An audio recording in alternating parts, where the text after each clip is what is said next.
Beijing fête l'Africa Week. Tandis que le reste du monde célèbre la journée de l'Afrique le 25 mai, la capitale chinoise consacre au continent toute une semaine de festivités grâce à l'initiative de 4 jeunes africaines. L'idée derrière ce projet, c'est de bousculer les idées reçues sur l'Afrique. Ce n'est pas un continent qui perçoit des aides, c'est surtout des jeunes gens dynamiques et fun.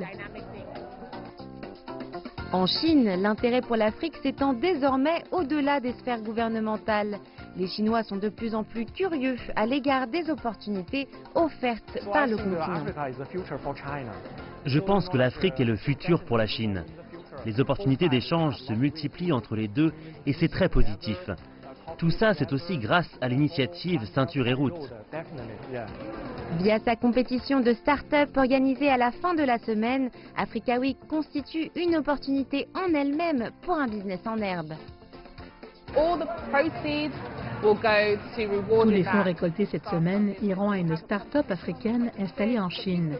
La compétition qui désignera cette start-up se tiendra le 26 mai. Nous voulions être plus qu'un symbole, faire une différence concrète.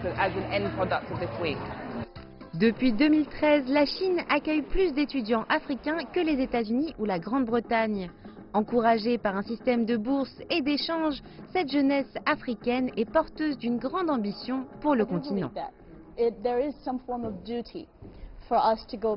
Je pense qu'il est de notre devoir de rapporter les compétences et l'expérience que nous avons acquises ici en Chine pour faire avancer notre pays d'origine.